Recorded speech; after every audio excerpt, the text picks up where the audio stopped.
안녕하세요. 안녕하세요.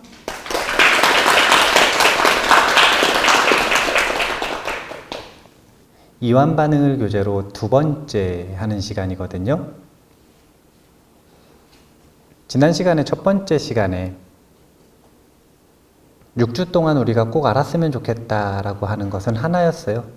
그게 뭐였냐면 모든 명상기법, 모든 수행은 이완 반응이라고 하는 하나의 용어로 통합 가능하다 라고 하는 것.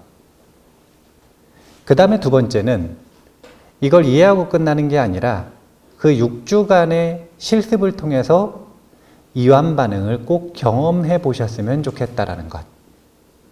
이 두 가지를 6주간의 강의 목표로 삼았는데요. 오늘은 지난 시간에 못했던 스트레스와 고혈압의 관계에 대한 이야기를 잠깐 하고, 그리고 이완 반응의 촉발 조건을 보고요.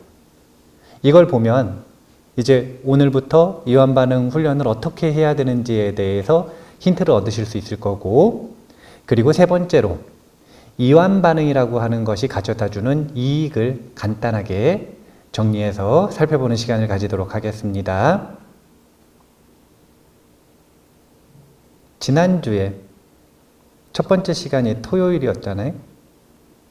일요일 날 금강경 법회를 하는데 또 다른 한의사 선생님이 오셨더라고요.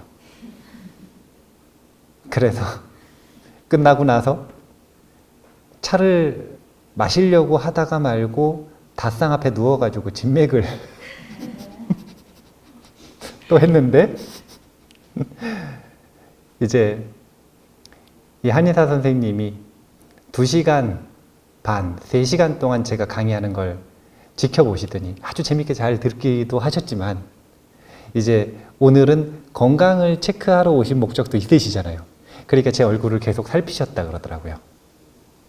그런데 강의를 할 때 얼굴 낯빛이 변하는 것들을 보니까 본인이 보기에는, 그리고 진맥상의 결과도 뭐냐면 일시적인 고혈압 상태가 너무 심각하대요. 그게 뭐냐면 강의 중간에는 평소에 고혈압이 나오고 안 나오고가 관계없이 그 순간에는 아주 급격한 고혈압이라는 거예요. 그러니까 제가 강의 끝나고 나면 기절하거든요. 자, 이런 반응을 무슨 반응이라고 했죠? 투쟁 도피 반응. 우리가 첫 번째 시간에 두 가지 생존 기제를 공부하지 않았습니까? 인간은 생존 기제가 두 가지가 있다 이거예요. 생존하기 위해서 예전에 가지고 있었던 이 기제가 생존 기제. 첫 번째가 투쟁 도피 반응이에요.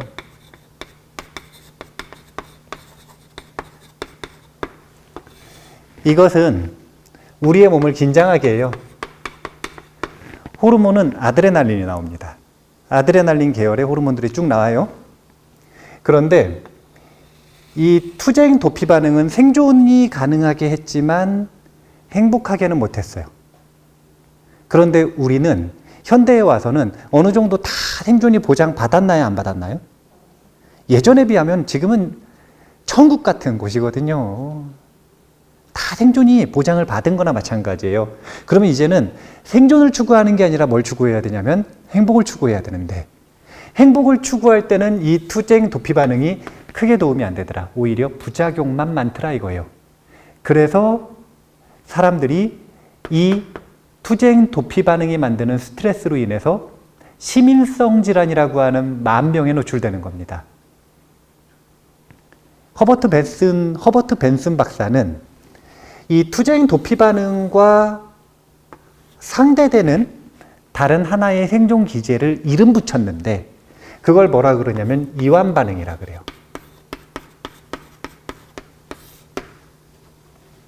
이것은 이름에서 나왔네요. 이완을 불러와요.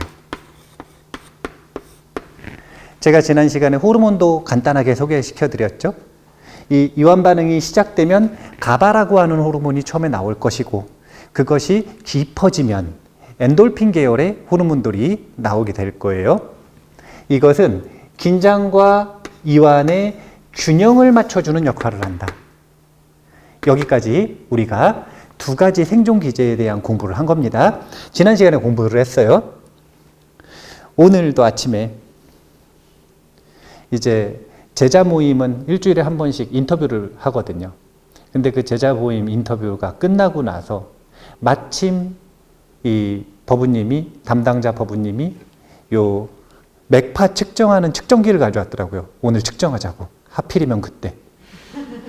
그래가지고 측정을 했더니 긴장 대 이완의 비율이 64 대 36이 나와버렸어. 이건 엄청난 불균형이거든요.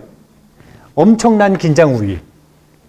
그래가지고 이거 잘못 나온 것 같으니까 다시 해보자 이렇게 얘기길래 제가 기회가 생겼다 그래가지고 잠깐 한 5분 사이에 누워가지고 호흡을 했어요. 그리고 나서 다시 요번에 재보니까 한 56대 44 정도? 순식간에 이완의 비율이 올라간 거죠. 긴장은 낮아지고. 이게 이완 반응을 쓰는 거예요. 이완 반응을 쓰면 이완의 비율을 점점 높일 수 있어요. 긴장은 낮출 수 있어요. 이 두 가지 생존 기제를 가지고 인간은 생존한다.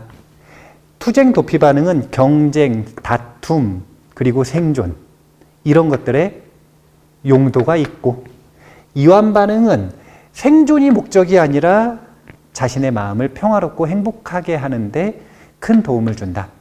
이 두 가지를 요거는 무조건 버려야 된다가 아니라 이 두 가지를 적절하게 잘 촉발시킬 수 있는 방법을 안다면, 그러면 우리는 생존뿐만이 아니라 경쟁에서 이기는 것뿐만이 아니라 그와 동시에 마음의 평화도 함께 얻을 수 있다. 그래서 우리가 이완 반응을 배워야 한다 라는 이야기까지 첫 번째 시간에 복습을 마무리하겠습니다. 스트레스로 넘어가 볼게요. 115페이지. 이제 스트레스라고 하는 것이 좋은 거냐 안 좋은 거냐 아니면 중립적인 거냐, 이거는 학계의 의견들이 다 다르고 그리고 사람마다 관점이 다 달라요. 근데 제가 구분을 해드릴 건데, 구분을 하기 전에 아주 굉장히 재미있는 정의예요. 여기 이 책에서 스트레스를 뭘로 정의하는지가 나오는 건데, 스트레스를 적응 행동을 요구하는 환경 조건으로 정의한다는 점에서 스트레스라는 게 어떤 특정 환경에 적응해야 할 때 나타나는 것, 이것을 스트레스라고 표현을 하는 거예요. 이 책에서는. 환경이 달라졌어요. 조건이 달라졌어요. 그 조건의 환경에 나를 맞추기 위해 적응해 나갈 때 필연적으로 생기는 것, 이걸 스트레스라고 하는 거예요. 이 책에서는 이렇게 정의를 하는데, 저는 뭐라고 정의를 하냐면, 스트레스는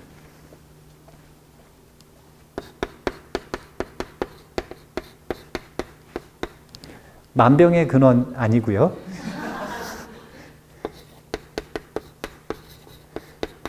변화에 대한 저항이에요. 이걸 스트레스라 그래요. 그래서 스트레스에는 두 가지 스트레스가 있다. 하나가 뭐냐면 급성 스트레스가 있고, 다른 하나가 만성 스트레스가 있어요. 급성 스트레스는 이게 그 사람에게 지금 좋은 영향을 미치는지 안 좋은 영향을 미치는지 알 수가 없어. 왜냐하면 처음 명상수행을 하겠다고 명상수행을 열심히 하잖아요. 그러면 급성 스트레스가 높아질까요? 낮아질까요? 높아져요. 끝도 없이 높아져. 왜냐하면 변화하고 싶지 않은 본능이 있는데 계속 자신은 변화해야 되니까 이것 때문에 스트레스를 많이 받는 거예요. 문제는 뭐냐면 급성 스트레스는 얼마든지 건강한 노력일 수도 있다는 거예요. 그런데 이게 소화되지 못하고 만성화가 되면 이게 문제가 되는 거라. 이거를 스트레스와 고혈압의 관계에서 아주 체계적으로 정리하고 있는 내용이 오늘 소개시켜 드려야 되는 내용이에요. 그게 뭐냐면 스트레스가 고혈압에 이르는 과정인데 122페이지에 이제 스트레스의 내적 징후라고 하는데 스트레스가 생기잖아요. 그러니까 변화를 해야 돼요. 근데 그 변화에 하고 싶지 않은 본능이 있고 그럼에도 거기에 적응해야 돼요. 그럼 스트레스는 자연스럽게 생긴다 그랬죠. 이 스트레스는 피할 수 있을까요? 없을까요? 이런 스트레스는 피할 수 있어요? 없어요? 있어요. 어렵죠. 어떻게 하면 피할 수 있냐면 완전히 변화에 수긍할 수 있으면, 변화하는 것에 완전히 자신이 수순할 수 있으면, 변화하는 것에 대해서 생각으로 동의하는 것도 아니고 감정이 상하지 않는 것도 아니고 본능이 완전히 그것에 물의 흐름을 탄 듯, 이런 걸 도가에서 뭐라 그러냐면 무의하다라고 표현을 해요. 그렇게 완전히 수순할 수 있다면, 그러면 일이 없는 상태가 되는데 이걸 무사하다 그러거든요. 이런 무사한 상태가 되면 스트레스가 안 생기죠. 근데 자아의 저항이 있는 한 스트레스는 피할 수가 없는 겁니다. 자, 스트레스가 생기면 1단계로 생기는 게 뭐냐면 122페이지의 맨 밑에 세 줄 같이 한번 읽어보겠습니다. 단도직입적으로 말해서 인간은 본능적 무의식적으로 투쟁 도피 반응을 활성화시킴으로써 그런 상황에 대응한다. 여기서 말하는 그런 상황이 무엇인가? 스트레스가 발생하는 상황. 즉 스트레스가 발생하면 1단계로 내적에서는 두뇌가 투쟁 도피 반응을 활성화시킨다는 거예요. 시상하부에서 투쟁 도피 반응을 ON으로 바꿔버립니다. 그러면 우리의 몸과 마음은 전부 무슨 모드가 되는 거냐면 투쟁 도피 모드가 되는 거예요. 그럼 2단계 어떤 일이 벌어지냐면 129페이지에 맨 위에서 네 번째 줄부터 읽을 거예요. 투쟁 도피 반응이 촉발될 때, 이 부분 같이 읽어보겠습니다. 투쟁 도피 반응이 촉발될 때 그것은 불수의 신경계의 일부인 교감신경계를 작동시킨다. 교감신경계는 아드레날린과 노르아드레날린이라는 특이한 호르몬을 분비함으로써 작용하는데, 그중 아드레날린은 관련 물질들과 함께 혈압, 심박수, 신체 대사 증가라는 생리 변화를 유도한다. 투쟁 도피 반응이 생기면 두뇌가 모두가 변한다 그랬죠? 이때 이에 상응해서 뭐가 나오냐면 아드레날린 계열의 호르몬이 나오기 시작하는 거예요. 제가 뇌내혁명이라고 하는 책을 종종 소개를 해드리면서 아드레날린 계열의 호르몬은 자연계에서 자연적으로 만들어지는 독성 중에 코브라독 다음으로 독한 찌꺼기를 남긴다 그랬습니다. 이게 아드레날린 계열의 호르몬의 문제점이거든요. 우리를 생존하게 하지만 그 찌꺼기가 우리 몸속에 남아서 치명적인 독성을 발휘하는 거예요. 아드레날린 계열의 호르몬이 나옵니다. 그러면 3단계가 뭐냐면 아드레날린 관련 물질들이 혈압을 높이고 심박수를 높이고 신체 대사를 증가시키는 생리 변화를 유도한다는 거예요. 이게 지금 얼마나 인간이라고 하는 기계가 정교한지 우리가 전혀 알아차리지 못하게 이런 반응들이 일어나는 겁니다. 신체적으로 이제 변화가 일어나는 거예요. 3단계. 자, 그럼 4단계는 124페이지로 가볼게요. 123페이지로 갈까요? 이런 신체 변화가 일어나는 상황에 대한 건데, 이 실험인데요. 이 실험도 같이 한번 읽어볼게요. 체코의 과학자 제이 브로트가 이끄는 연구팀은 한 고전적 실험에서 투쟁 도피 반응의 생리적 특징을 구체화했다. 그들은 건강하고 젊은 보통 성인들을 모집하여 혈압은 물론 심장에서 뿜어져 나오는 혈류량과 근육에 유입되는 혈류량을 측정했다. 기존 수치를 측정하기 위해 그들은 참가자들이 조용히 누워있는 상태에서 혈압과 각종 혈류량을 측정했다. 그 다음 연구팀은 참가자들에게 산수 문제를 출제했다. 연구팀이 시작을 외치자 참가자들은 최초의 수에서 17을 빼고 나온 답에서 17을 연거푸 빼나갔다. 째깍째깍째깍. 한편 연구팀은 친구들을 불러 참가자 옆에서 나라면 더 잘할 텐데 라고 약을 올리게 했다. 째깍째깍째깍. 참가자들에게 무슨 일이 일어나는지 우리가 알 수 있는데요. 스트레스를 받죠. 투쟁 도피 반응이 일어나죠. 그러면 아드레날린 계열의 호르몬이 나옵니다. 그러면 신체 변화가 일어나는 거예요. 참가자들은 혈압, 근육에 유입되는 혈류량, 심장이 뿜어내는 혈류량이 증가했는데 이런 스트레스 상황은 마치 우리가 일상적으로 일어나는 스트레스 상황이 무슨 상황과 유사하다라고 표현을 하는 거냐면 시간이 촉박한 상황에서 산수 문제를 푸는데 옆에서 누가 놀리는 상황. 이런 상황과 유사한 효과를 발휘하더라. 우리가 일상에서 변화에 저항하고 그것을 개선하기 위해 노력하고 그러기 위해 긴장하고 그런 상황이 지금 이 시간이 촉박한 상황에서 산수 문제를 푸는 상황과 똑같다. 자, 이게 네 번째인데 이게 바로 일시적 급성 스트레스 상황에 대한 묘사인 거예요. 그러면 다섯 번째가 뭐냐? 이것이 만성화되는 건데 그 밑에 보면 밑에 문단에 우리의 일상생활에서 일어나는 일들이 이렇게 되어 있는 부분이 있는데 못 찾으시니까 제가 읽을게요. 우리의 일상생활에서 일어나는 일들이 이러한 반응을 가중한다는 점을 고려하면 투쟁 도피 반응이 일시적인 혈압 상승을 초래하는 메커니즘은 명명백백하다 이렇게 되어 있죠. 4단계가 이렇게 일시적인 혈압 상승을 불러온다는 거예요. 그럼 5단계는 뭔가? 이것이 바로 만성 혈압 상승으로 이어지는 126페이지 맨 위에 줄부터 6줄 읽을 겁니다. 같이 읽겠습니다. 스트레스를 유발하는 요인은 제각기 다를 수 있지만 우리 사회는 우리 모두에게 영향을 미치는 스트레스적 상황을 충분히 조성한다. 후속 연구에서 투쟁 도피 반응이 만성적으로 촉발되면 일시적인 혈압 상승이 영구적인 고혈압 상태로 전환되는 것을 밝혀졌다.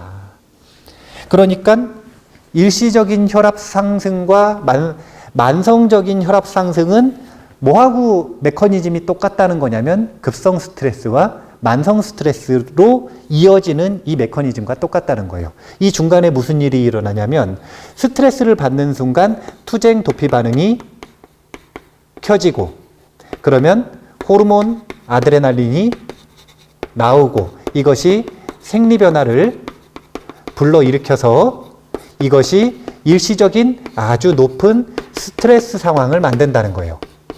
그런데 요것이 어떻게 되냐면은 여기부터 여기까지가 반복되면 충분히 반복하면 지금 뭘 수행하고 뭘 훈련하고 있는 거냐면 급성 스트레스를 훈련하고 수행하고 있는 거잖아요. 그럼 어떻게 되냐면 우리의 몸과 마음은 여기에 완전히 적응해서 익숙해지고 능숙해져요. 익숙해지고 능숙해진 상태를 만성 스트레스라고 하고 이게 바로 영구적인 고혈압 상태가 되는 거예요. 그러니까 스트레스가 높아진다라고 하는 것은 일시적 스트레스는 급성 고혈압을 만들고 만성화된 스트레스는 영구적인 만성화된 고혈압 상태를 만든다라고 하는 것이 지금 이 책에서 이야기하는 스트레스와 고혈압의 관계입니다.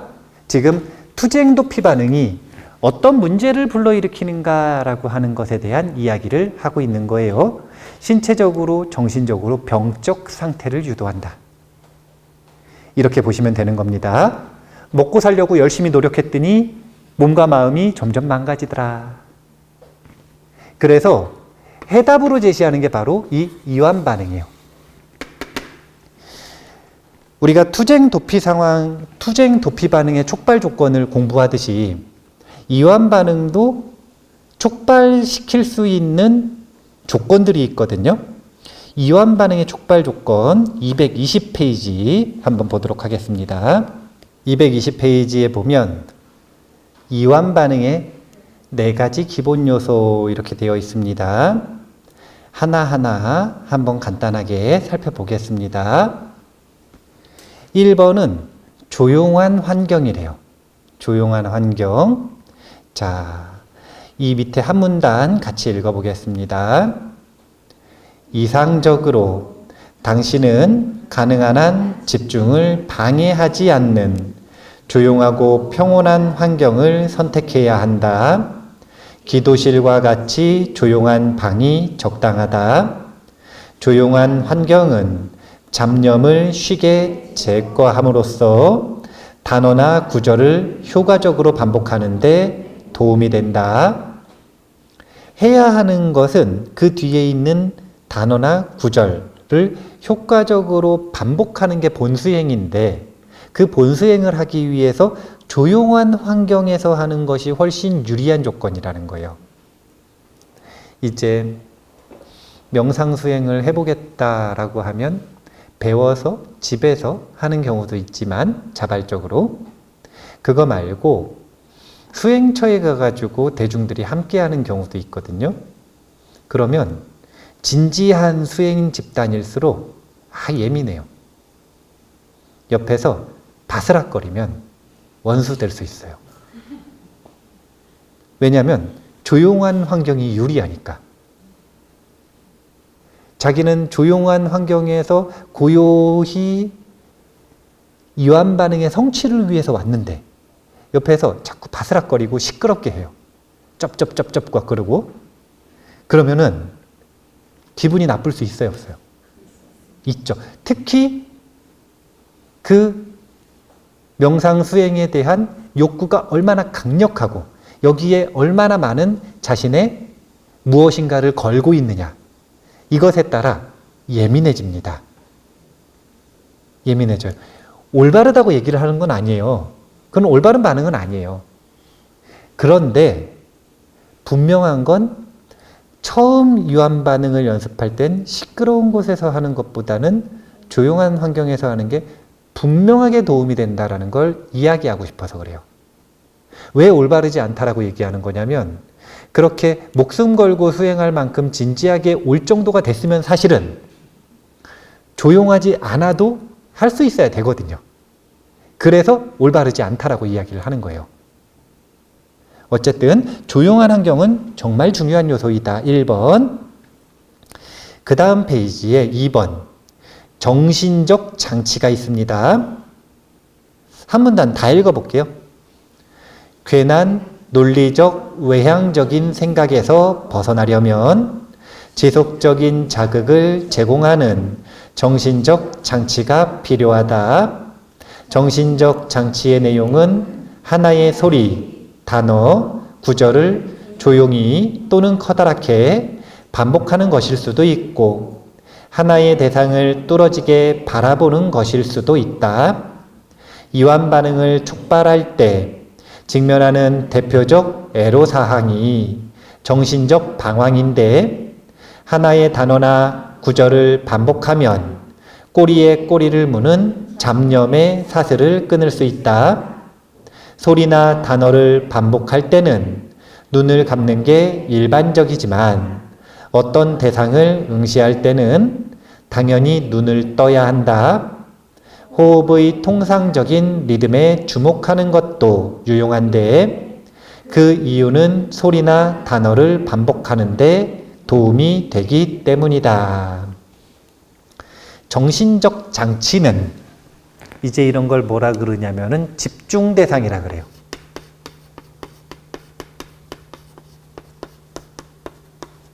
근데 집중 대상이라 그러면 집중해야 될 것 같아가지고 저는 요 집중 대상이라는 단어를 별로 안 좋아하고 뭐라 그러냐면 사띠의 대상이라고 표현하죠.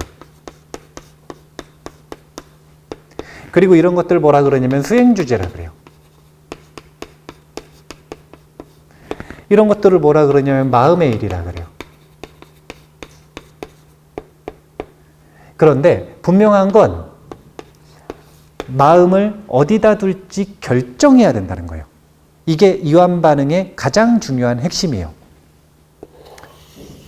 마음이에요. 마음은 뭐와 같냐면 미친 코끼리와 같아요. 술 먹은 코끼리와 같고 미친 원숭이와 같아요. 그래서 미친 듯이 날뜁니다. 이거를 아주 고상하게 뭐라고 표현을 하셨냐면 괜한 논리적 외향적인 생각이라고 이야기하셨어요. 굉장히 고상하게 표현을 하셨지만 부처님께서는 항상 미친 코끼리나 미친 원숭이로 비유를 하셨죠. 우리의 마음은 이런 게 특징이라. 왜냐하면 마음은 무상함이 특징이니까. 마음은 끊임없이 변하는 게 특징이에요. 마음은 원래 변하는 건데 그것을 자기 조절력을 가지고 일시적이나마 자신의 뜻대로 하는 훈련을 하려면 반드시 하나의 대상을 결정해서 그 수행 주제에다가 자신의 마음을 묶어두는 연습을 해야 돼요. 이게 명상의 기본이라. 이걸 정신적인 장치라고 표현하는 겁니다. 그냥 이런 대상 없이 이 마음을 고요하게 하려고 그러면 안 돼요. 안 돼. 그렇게 안 돼요. 미친 원숭이가 있다고 생각해 보세요. 묶어두지 않고 고요하게 할 수 있는 방법이 있을까요? 없어요. 그런 방법은 없어요. 일단은 묶어둬야 돼요. 그러면 묶어둔 상태에서 그 바운더리에서 미친 듯이 날뛰겠죠. 그러다가 날뛸 수 있는 범위가 점점 줄어든다라고 생각을 하면 이제 조금씩 고요해지는 거예요. 우리가 선가에서 마음을 다스리는 명상 수행에 대한 과정을 표현하는 시무도에도 보면 마음이라고 하는 소를 찾아서 그 소를 밧줄에 딱 묶고 길들이는 과정이 나오는데 처음에는 미친 듯이 날뛴단 말이에요.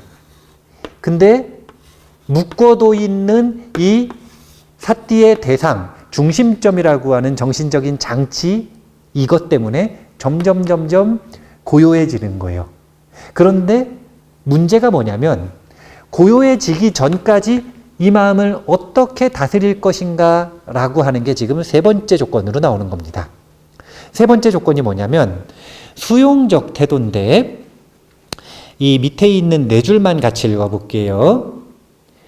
이완 반응이 진행되는 도중에 잡념이 일어나면 무시해버리고 단어 및 구절의 반복이나 대상물 응시에 주의를 다시 집중해야 한다. 내가 얼마나 잘할 수 있을까라는 의구심일랑 떨쳐버려야 한다.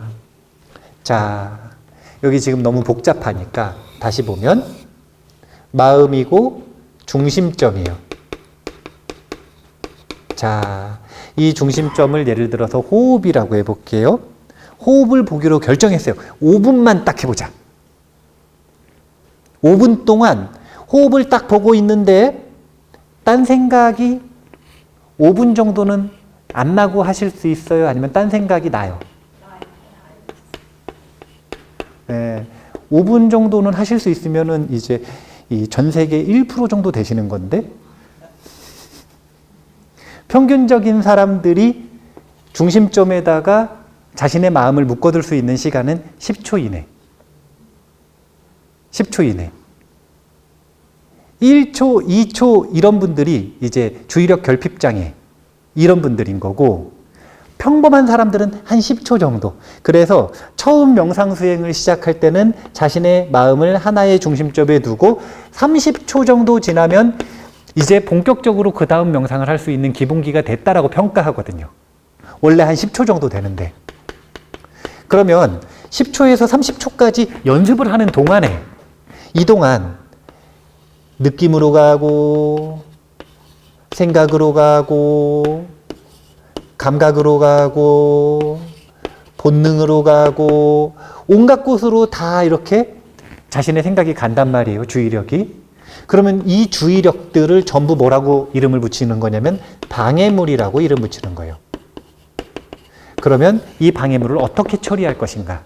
이게 지금 요 세 번째 조건에서 설명하고 있는 겁니다.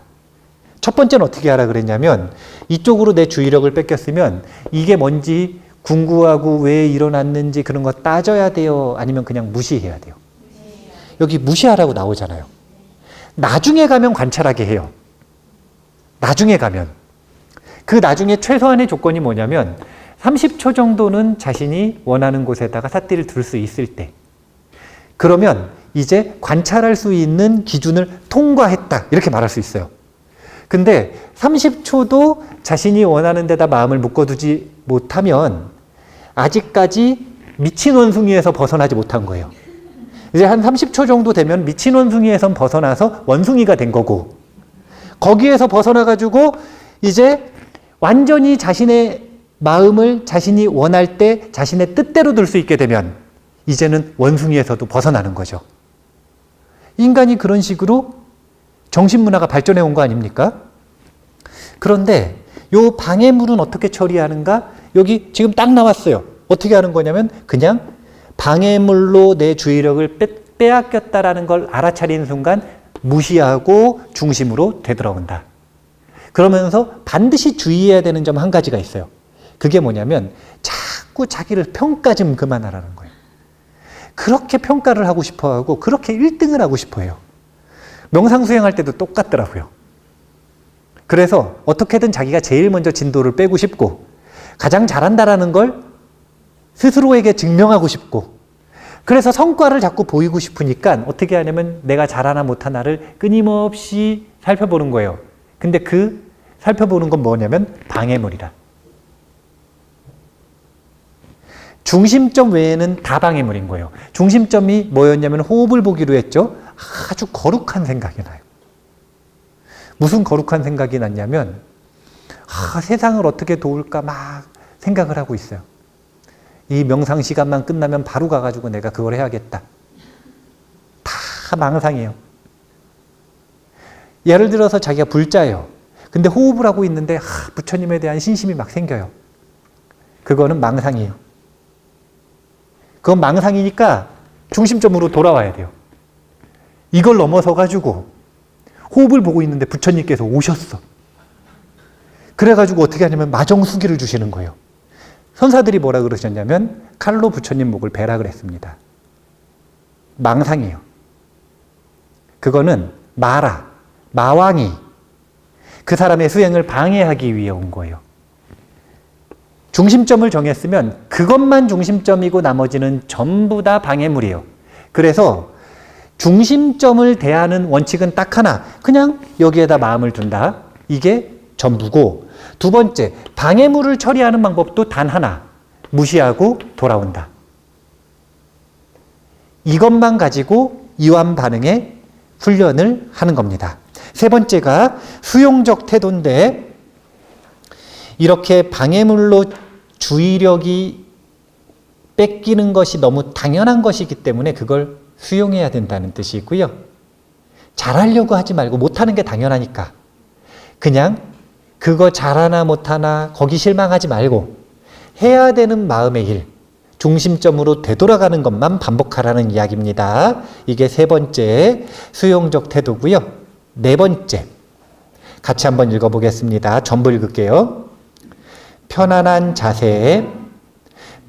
자세가 중요한 이유는 불필요한 근육 긴장을 풀어주기 때문이다. 편안한 자세에는 여러 가지가 있을 수 있다. 어떤 수행자들은 앉아있는 자세를, 어떤 수행자들은 요가의 가부좌 틀기 자세를 사용한다. 단, 누울 경우에는 잠들 수 있으므로 주의하라. 앞에서 언급한 바와 같이 무릎 꿇기, 흔들거리기, 가부좌 틀기와 같은 다양한 자세들은 졸음을 방지하기 위해 진화한 것으로 믿어진다. 어떤 자세가 됐든 편안하고 이완된 상태를 유지하는 것이 중요하다. 자세를 편안하게 하라는 이유는 우리가 자세를 억지로 안 해본 자세를 하잖아요. 자, 봐보세요. 억지로 안 해본 자세를 해요. 그러면 이완 반응이 일어나요? 투쟁 도피 반응이 일어나요? 왜냐하면 안 해본 걸 한다라는 것, 그것이 스트레스의 정의잖아요. 그러면 스트레스를 불러일으켰으니까 촉발되는 것은 투쟁 도피 반응이 촉발되겠죠. 그러면 어떻게 되냐면 혈압이 막 올라가고 호르몬이 나오고 그러면서 온몸이 긴장하고 근육이 수축되고 이완 반응이 일어나지 않고 이완 반응에 거꾸로 가버리는 거예요. 이완 반응이라고 하는 상태를 불러일으키기 위해, 이완 반응을 훈련하기 위해, 이완 반응을 통해 자신의 몸과 마음을 건강하게 하기 위해 명상수행을 하는데 자세를 이런 식으로 지켜야 된다라고 하는 그 스트레스 때문에 이완 반응에서 멀어진다면 그것은 목적을 잊고 자세에 집착해서 거꾸로 된 행위를 하는 것이다. 그래서 자세는 편안하게 하는 겁니다. 그런데 장기적으로 놓고 보면 그럼 계속 나는 누워서 하는 게 제일 편하니까 누워서만 할게요. 이렇게 하면 될까요? 안 될까요? 안 되죠. 서서히 이야기했다시피 수행을 한다라고 하는 건 항상 내가 가지고 있는 악습이든 선습이든 개선하는 것이기 때문에, 변화시키는 것이기 때문에 필연적으로 스트레스를 동반할 수밖에 없는 거예요. 이거 감안해야 되는 거예요. 그걸 통해서 수행이 더 익숙하고 능숙해지려는 욕구가 있다면 자세를 교정할 필요도 있어요. 그래서 인도 사람들은 이런 마음 수행을 하기 전에 뭘 먼저 한 거냐면 하타 요가를 먼저 한 겁니다. 몸 풀어주는. 다리를 왜 찢고 왜 허리를 유연하게 하고 왜 관절들을 다 유연하게 만드냐면 그 모든 하타 요가의 최종장이 뭐냐면 결가부자라는 거예요. 결가부자를 딱 했을 때 올바른 자세, 균형감 있는 올바른 자세가 정확하게 나오고 이러려면 신체 교정이 다 되어 있어야 되거든요. 그 상태에서 마음 수행에 온전히 집중할 수 있게. 그 상태를 했을 때 마음이 전혀 불편하지가 않은 거예요. 몸 때문에. 전혀 긴장하지도 않는 거예요. 왜냐하면 코어 근육부터 다 만들어져 있고 균형도 맞춰져 있고 유연한 상태로 전부 긴장이 풀려 있으니까.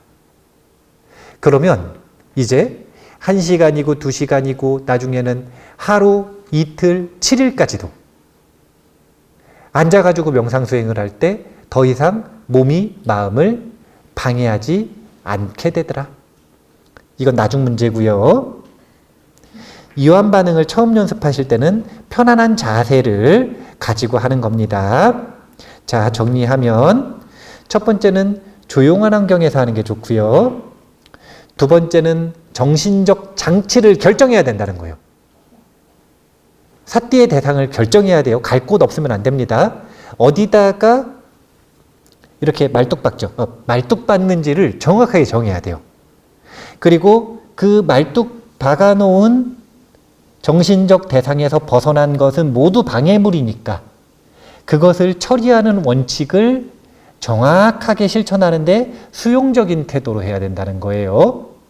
그리고 마지막으로 자세는 편안하게 한다.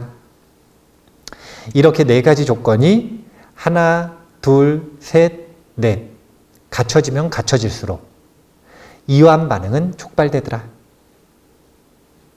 투쟁 도피 반응을 촉발하는 방법은 제가 알려드려야 될까요? 안 알려드려도 될까요? 안 알려드려도 돼요. 왜냐면 다 프로거든요. 잘하거든요. 그건 어차피. 그러니까 전혀 안 알려드려도 되고 이완 반응은 잘 못 쓰시니까 알려드리는 겁니다. 자, 그렇다면 이완 반응의 이점이라고 하는 게 무엇이 있는가? 235페이지. 235페이지에 첫 번째 줄부터 6줄을 읽어보겠습니다.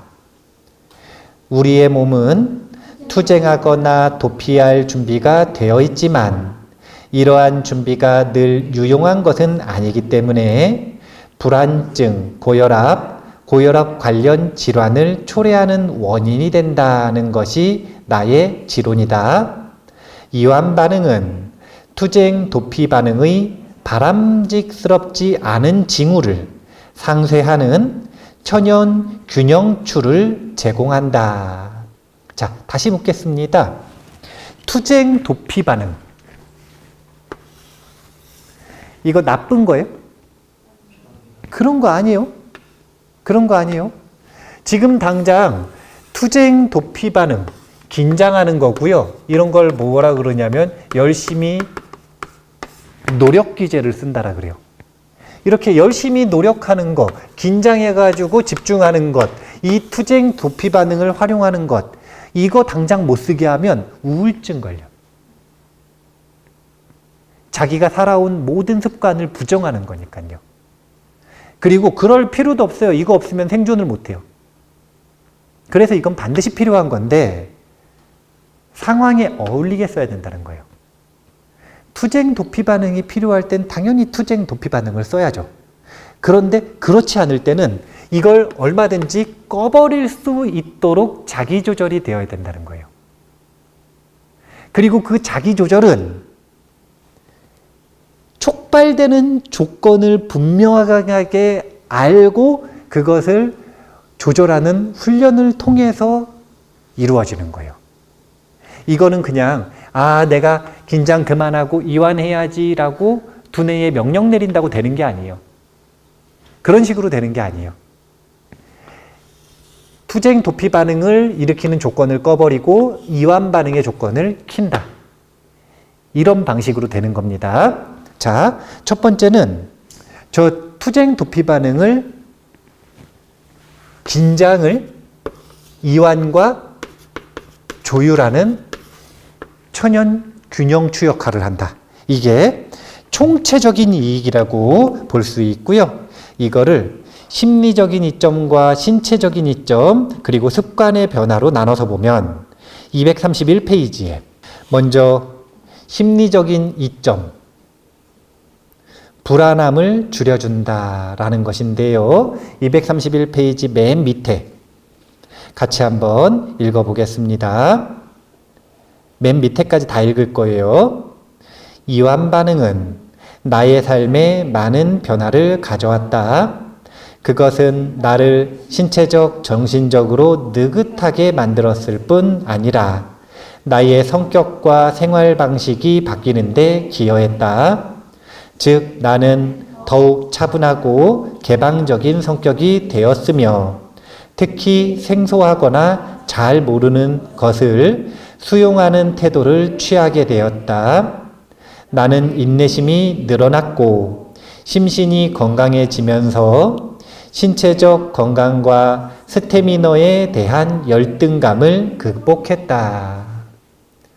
우리가 이 이완 반응을 연습해야 되는 가장 대표적인 건 긴장이 너무 강렬하면 마음이 불안해지기 때문에 그래요. 그리고 그 불안해진 마음이 정신적인 모든 번뇌들의 무대가 되기도 하지만 그것과 상응해서 신체적인 아까 생리변화들을 일으키는 거 보셨죠? 관련되어 있는 만성질환들을 불러온다는 거예요. 그래서 일단은 1번 불안을 안심으로 바꾸는 이 이완 반응의 심리적 효과는 반드시 기억을 해두시고 활용을 하시면 좋겠다. 그런 생각이고요. 제가 이점을 7개를 찾아왔는데 시간이 거의 다 돼가지고 좀 몇 가지 줄이고 할 거예요. 바로 신체적인 이점으로 넘어가겠습니다. 206페이지. 206페이지에도 맨 밑에 부분인데요. 혈압을 정상화한다는 거예요. 같이 한번 읽어보겠습니다. 명상 이전의 대조 기간 동안 36명의 수축기 혈압은 평균 146이었다.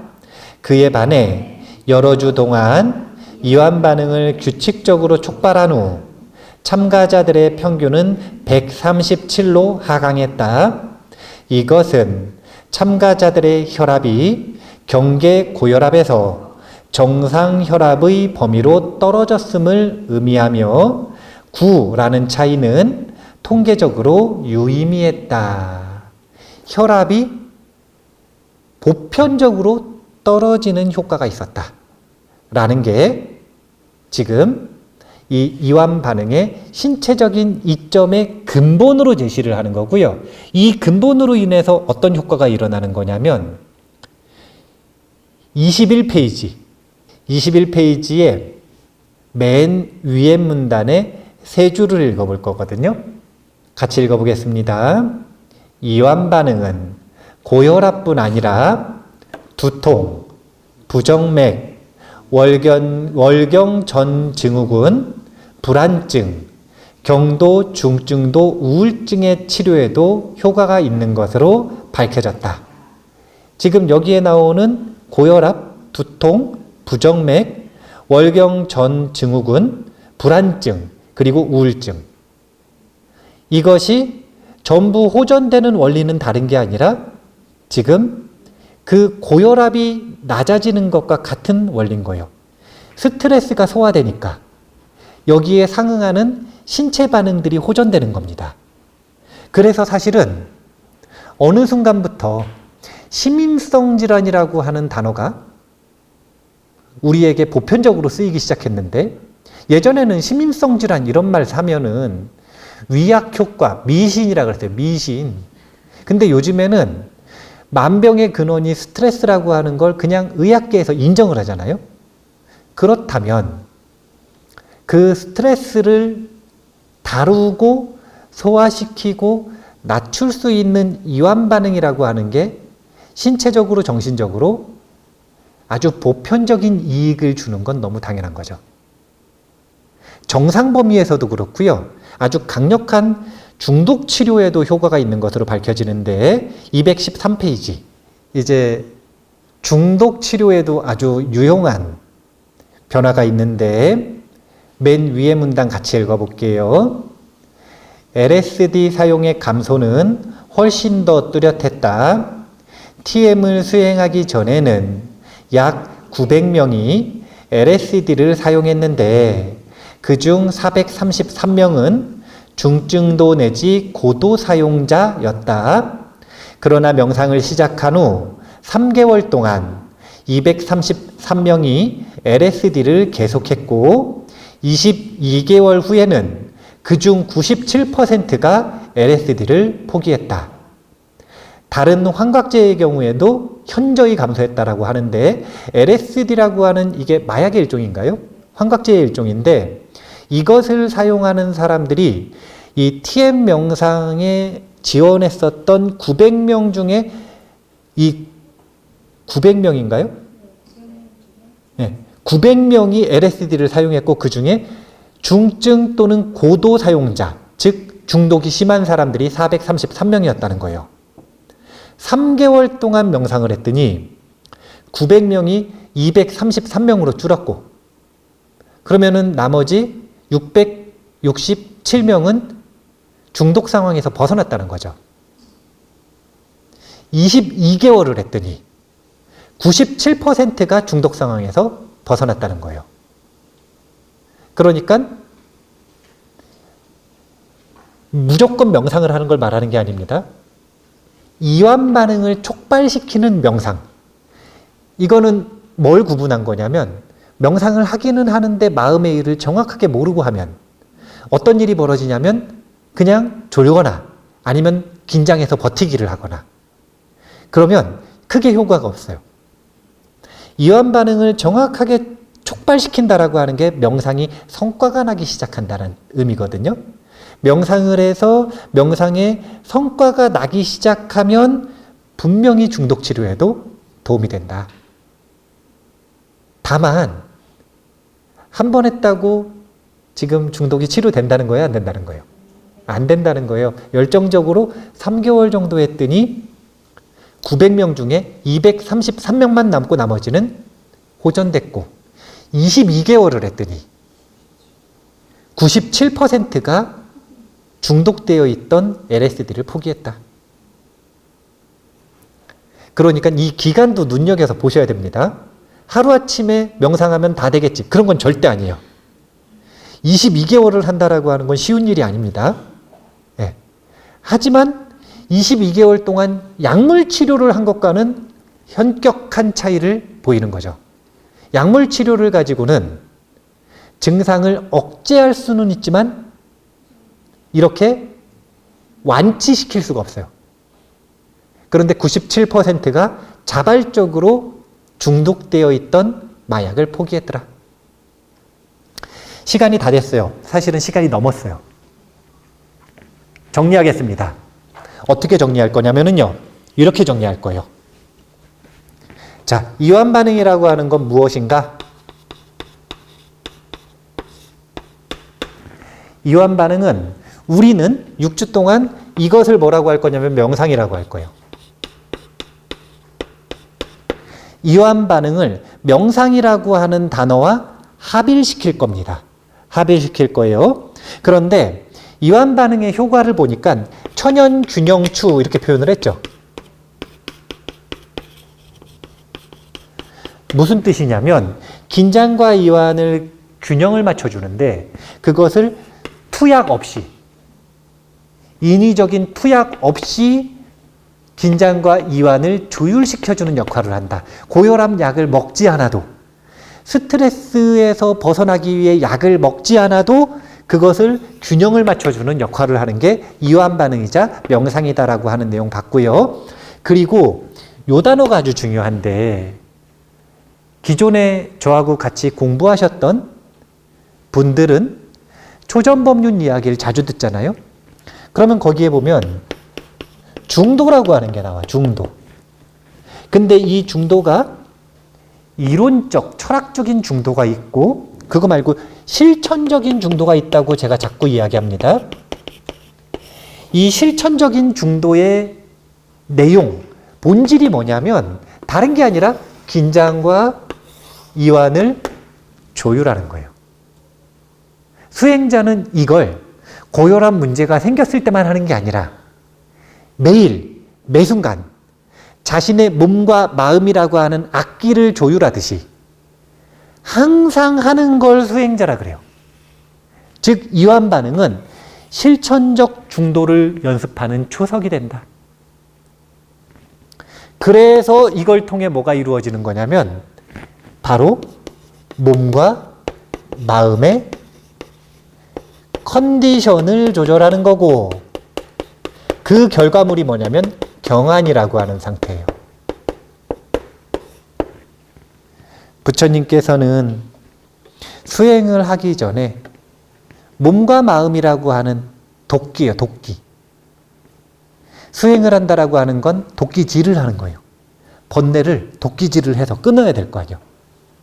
그런데 저 실천적 중도를 통해 우리의 몸과 마음이 아주 컨디션 좋은 경안의 상태에 이르지 못한다면 경안은 왜 가벼울 경자를 쓰냐면 몸과 마음이 깃털처럼 가벼운 거예요. 컨디션 좋은 날 그런 날이 있어요? 없어요? 그러면서 편안한 거예요. 이게 확률 높게 이어지는 거예요. 기간 동안. 이게 뭐냐면 몸과 마음이라고 하는 도끼날이 아주 예리해진 거예요. 저 이완 반응, 실천적 중도는 도끼날을 가는 것과 같습니다. 도끼날을 잘 갈아놓으면 그러면 번뇌를 탁 내리찍을 때 남들은 3년하고 30년하고 300년에도 안 되는 게 저걸 잘 해놓은 사람은 3일 하면 되는 거라. 그 준비 과정이라는 게 도대체 뭔가? 그것을 이완 반응을 통해서 우리가 지금 정리하고 배우고 실습할 준비를 하고 있다. 4가지 촉발 조건 잘 보시고 집에 가셔서 조용한 환경에서 자신의 삿대의 대상을 정해서 수용적인 태도로 편안한 장소에서 10분에서 15분씩 매일매일 한번 연습해 보시기 바라겠습니다. 일주일 동안 과제니까요. 다음 주에 숙제 검사 안 하겠습니다. 할 수 있는 방법이 없으니까요. 괜히 서로 긴장만 하고 투쟁 도피 반응만 일어나니까 자발적으로 하는 걸로 하겠습니다. 자, 그러면 오늘 시간을 좀 많이 오버했는데 이만 마치도록 하겠습니다. 감사합니다.